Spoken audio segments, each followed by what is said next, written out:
Hey everyone, it's Tom here from Bunny Media. I hope you're all having a fantastic day today. So a few years ago, Google took out a ton of data from its Google Keyword Planner tool for anyone who wasn't spending big bucks on advertising. And this change ultimately caused a lot of bloggers and SEOs to just ditch the platform altogether. But if you're blogging or doing keyword research on a budget, there's still a ton of potential with the Google Keyword Planner tool, provided you know some tips and tricks. So in this video, I'm covering everything you need to know about the Google Keyword Planner tool and how to find winning keywords and ultimately grow your traffic. I'm going to cover how to set up the tool very quickly, the basics of it, and then 8 secret tips and tricks you can use to really maximize the value you get from the Google Keyword Planner. Let's get to it. All right, so very briefly, I'm just going to cover how you actually sign up and set up the Google Keyword Planner tool because Google's made some UI changes over the year and it can be a bit confusing. But the first step is just to sign into your Google Keyword Planner with your Gmail account. You're then going to select a new Google Ads account if you're brand new to the Keyword Planner. And this will bring you to some kind of intro mode where you have to answer a bunch of questions. You can skip all of that, so just click Switch to Expert mode. And then you're gonna wanna click Create an Account Without a Campaign. This just speeds up the entire process and lets you activate your Google Ads account very quickly. From there, you're gonna confirm your business information, so what country you're in, the time zone, the currency, and that'll bring you to the Google Ads homepage. Now, since you don't have active ad campaigns, this is gonna be blank, that's totally fine. And to access the Google Keyword Planner, you're gonna click on Tools and Settings, then you can click Keyword Planner right under the Planning section. All right, so that was a snapshot of how to sign up for the Google Keyword Planner, no credit card needed or anything like that. And now you're signed up, let's cover the 2 main ways you can actually start using this research tool. So the first method is just to use the Discover New Keywords tab. And this tab lets you enter a keyword or a website, and Google will basically spit out a list of related keywords, some monthly search volumes, competition scores, and bid scores. And this is the most basic, rudimentary way to use the Google Keyword Planner. So let me give you guys an example here. I'm a food blogger, or I run a bakery business or something like that, and I'm going to search for chocolate banana muffins. I want to bake them, and that's my keyword. So I type in chocolate chip banana muffins or chocolate banana muffins, and basically you can see I get a bunch of results for that keyword and related keywords, search volume, competition scores, bid data, and everything I just mentioned. So that is the most basic way to use the Google Keyword Planner, and I'm going to cover tips and tricks to actually get the most out of that data in a bit. But the second way to use the Google Keyword Planner is to use its forecasting tool. So with the search volumes and forecast method, you can enter several keywords separated by line or comma, and Google Keyword Planner then spits out the search volume for the keywords you enter. So if you have an existing list of keywords you think have potential, this is the fastest way to quickly check all of the surface level keyword data. So I'm a finance blogger, let's say I use this tool. So I'm gonna enter make money on YouTube, make money blogging, make money on Fiverr, some keywords I might write a blog post about. And as you can see, it spits out the search volume for all of these terms. So those are the 2 main ways to use the Google Keyword Planner, but I'm sure you're thinking or might have realized by now, that data is still not very granular and it's quite service level. So the real question is, how do you maximize the value of this free keyword research tool, and how do you find keywords that are actually rankable or worth your time? Well, let's hop over to my laptop. We're gonna jump in. I'm gonna show you 8 different tricks you can use with the Google Keyword Planner to unlock some hidden data and get more results. All right, hey guys, so we're just hopping into the Keyword Planner now so I can go through some cool hacks and tips and tricks to get more data. And the first one I really want to address is the main problem people have with the Google Keyword Planner, and that's that Google buckets its average monthly search data. So it doesn't tell you how many monthly searches a keyword gets. As you can see here, it says 1 to 10K, 100 to 1K, or even 10K to 100K, which when you get into these sorts of data ranges makes a big deal, because does my keyword get 1,000 searches per month or 10,000 searches per month? That's kind of a big deal. So I'm gonna show you a cool trick to get a bit of a better idea. So for this trick, let's say you added those keywords like I just mentioned to your keyword plan. Well, really what you're gonna do is you're gonna go to this forecast tool, and here you'll see the keywords you had saved before. And what you are going to do is remove the ones you're not actually interested in. So in this case, let's say I just wanna know about the make money blogging keyword. What's it doing? How many impressions does it get? We can remove these guys, and you want to just make sure that this is on exact match. So it's not on broad match, it's not terms related to making money with blogging. It's not a phrase match, so it doesn't contain that term, but then a bunch of other words alongside it. You want to make sure this is on exact match. And then what you can do is you can scroll up here and just start typing in a number, and Google will tell you that you have a maximum budget you can enter. In this case, it's 176.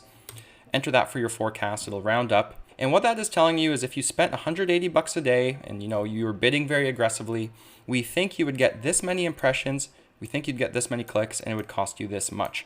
And so the really interesting metric here is actually this impressions number, because that is Google basically telling you whenever somebody searches for the exact term make money blogging, your ad would be shown. And so on that logic, you could say, well, this keyword must get 7,273 searches per month if my ad is going to show and if this is an exact match keyword. Now, take this data with a grain of salt, because while this is better than just saying, oh, make money blogging gets between 1,000 and 10,000 monthly searches, it's still not 100% accurate because ads don't always show. And again, Google kind of buckets their data in a weird way. But if we look at a paid research tool, I have SEMrush, and we type in this make money blogging term, you can see that according to SEMrush, it gets 9.9K monthly searches per month. So again, Google's not perfect, but this at least tells you a lot better of an idea than just hearing 1 to 10K and not having any idea what end of the spectrum it's on. All right, guys, and so the second Google Keyword Planner trick I really want to share is using this free keyword research tool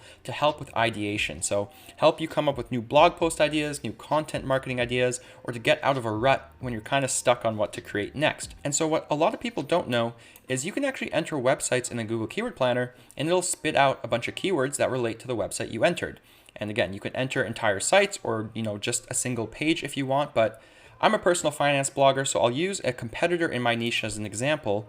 And this is Financial Wolves. I've been following him for a while, kind of trying to steal his ideas, but let's just say I come across his blog in the wild, or I kind of know about him and I'm stuck on some blog post ideas. So I enter his website into the tool, and as you can see, it spits out a bunch of different keywords that are based on his website content. So I can go through here and, find some different keywords and content ideas I want to write, like, oh, best side hustles for teens, 100 to 1,000 monthly search volume, medium keyword, I might write that. Way to make money fast, best blog sites to make money. That's another kind of interesting keyword I actually don't have content on my own blog about. And so that's my second tip. Don't be afraid to just mine Google Keyword Planner for some ideas to help your content marketing efforts. All right, guys. And so on the note of entering websites to kind of help you with, coming up with ideas and improving your blogging game, let's take a look at actually entering just a specific page and when this makes sense to do. So let's say I'm writing a guide like the ultimate guide to email marketing, something quite complex, like a very, very in-depth article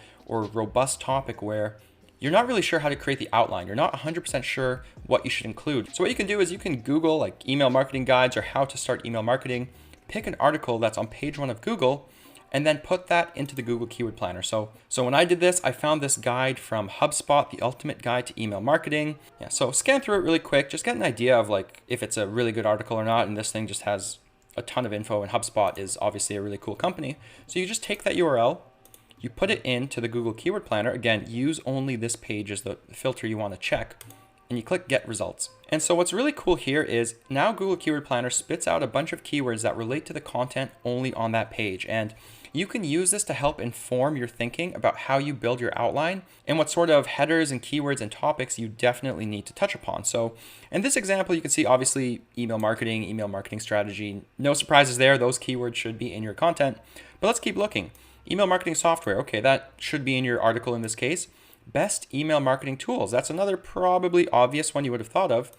But what about drip marketing? What about email automation? Like these are keywords that probably need to be in your email marketing guide if you want to rank, and at least Google is saying, hey, these are very relevant keywords, because keywords are sorted by relevance, as you can see. And you can kind of keep scrolling through this list to get better and better ideas like automation tools for email.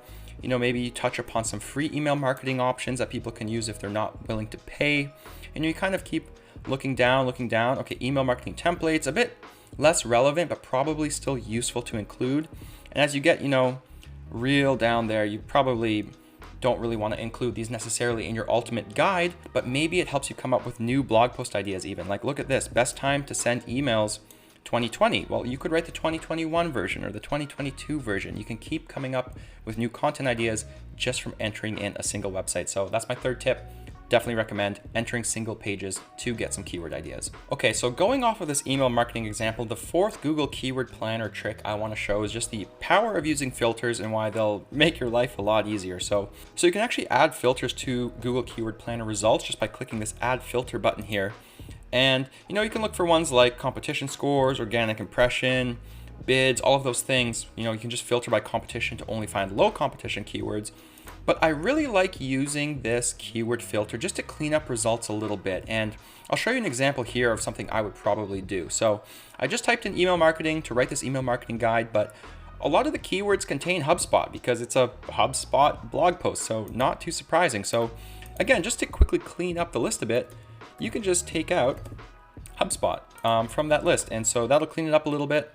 You know, it'll take a while to load. Text does not contain HubSpot, and there you go. It takes it out, so just cleans up your list a little bit. And so one more little trick here I'm going to show you with filters, and it's not a massive one to be fair, but it's something that again can help you get better results, is just to filter for question-based keywords. And I really like question-based keywords because oftentimes the competition scores can be lower and it's someone actively seeking for a solution. So if your blog post or article helps them solve that solution, you're providing value, you can rank on Google, you can convert readers into customers, provided you're giving good advice and you're writing great content. Okay, so I have that filter on, does not contain HubSpot, and I'm just gonna type in a new keyword, email marketing guide, to see what I get. I'm still trying to come up with this ultimate guide of mine.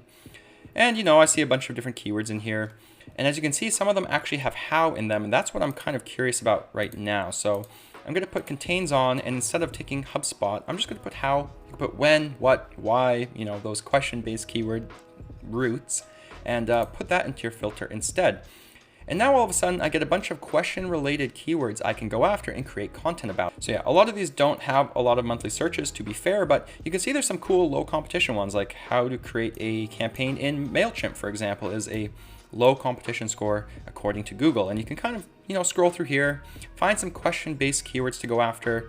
Of course, you can always just skip this step and just do how to do email marketing instead of using filters, but filters do help clean up results a little bit. So that's my fourth tip for using the Google Keyword Planner, is just throw some filters on there. Don't be afraid to play with keyword ones or competition score ones because it can speed up this entire process. Okay, so my fifth Google Keyword Planner trick is definitely more for the bloggers out there who have ads on their website, and I'll show you what this trick is, but essentially it involves looking at top of page bids rather than just keyword volume, so you can figure out what advertisers are willing to spend the most money on. So let's say I'm a food blogger and I'm going to come up with some pizza recipes or pizza dough recipes or something relating to pizza, but my ad rates are kind of low on my blog. I'm like, oh man, like my RPM is super low. I'm not getting great ad rates. What can I write about as a food blogger? So just type in our little keyword there, pizza dough, click get results.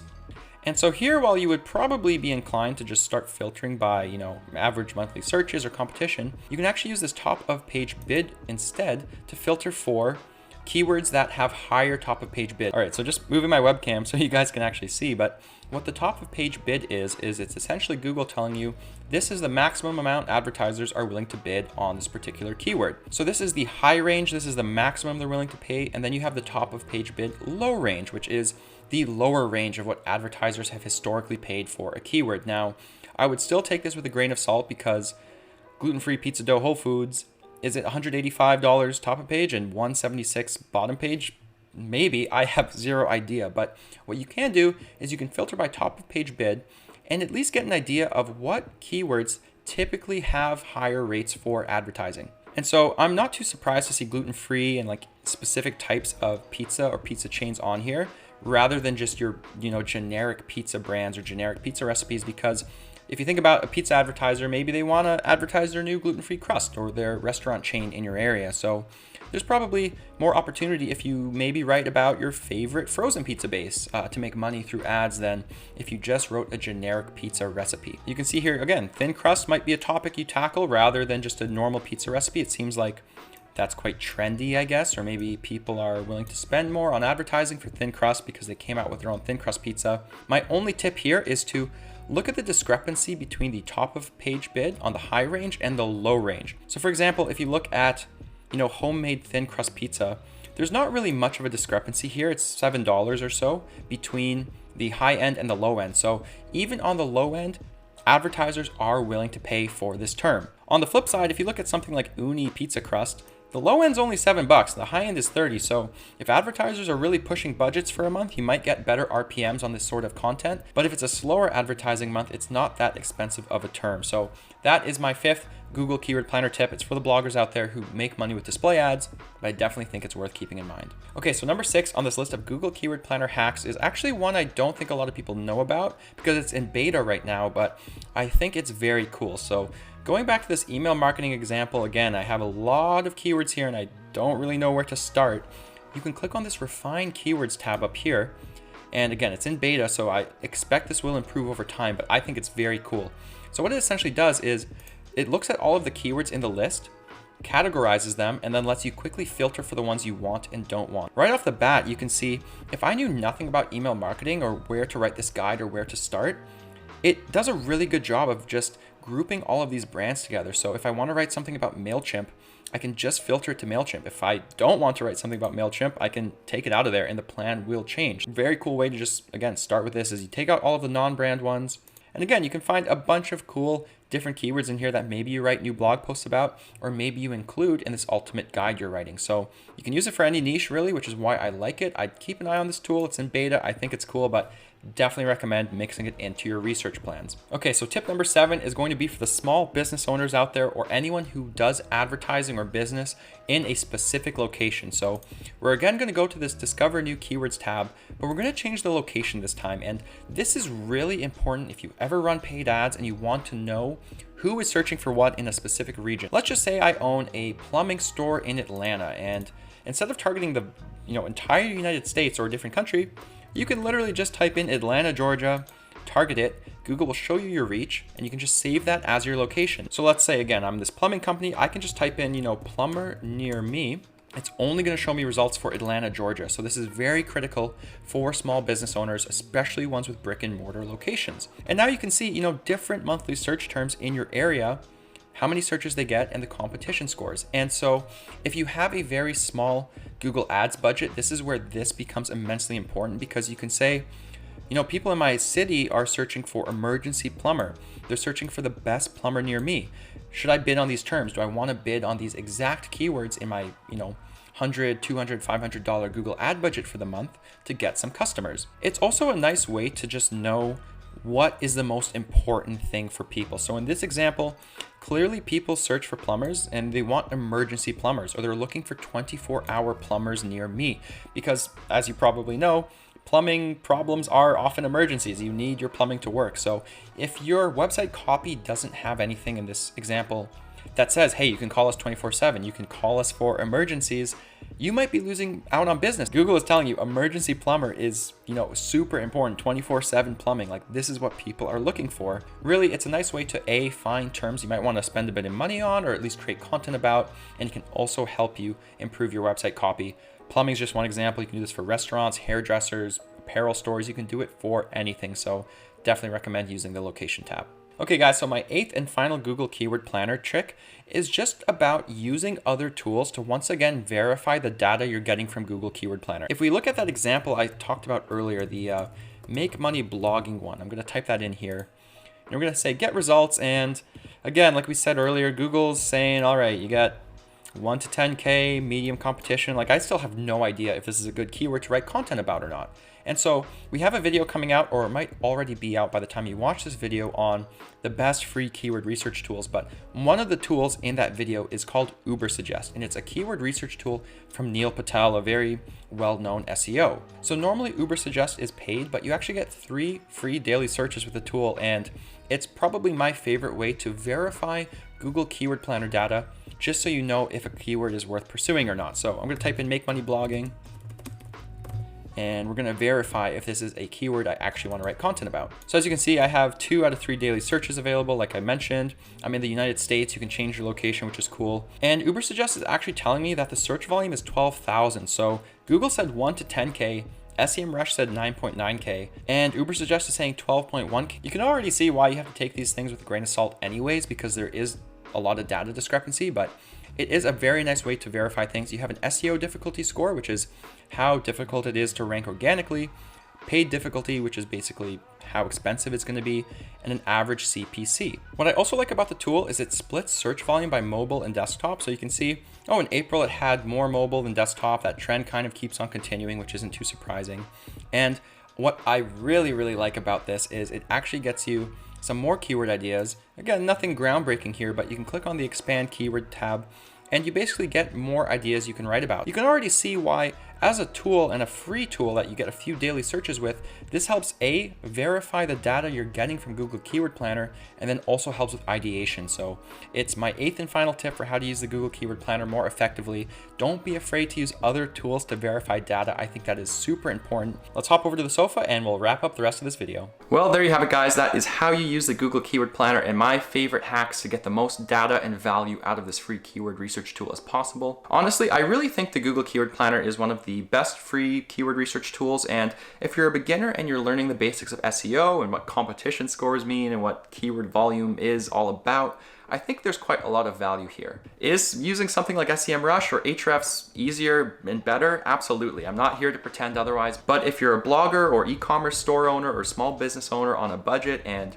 you don't want to pay for those more expensive tools, I think the Google Keyword Planner is absolutely worth your time. Anyways, guys, I hope you've enjoyed the video. I hope these tips help enhance your SEO game. This has been Tom Blake with Bunny Media. Don't forget to like, comment, or subscribe if you enjoyed the video. We're growing this channel. There's a lot of content coming out, so I hope you guys will stick around. That's all for this one. Best of luck with your SEO efforts, and we'll catch you guys in the next one.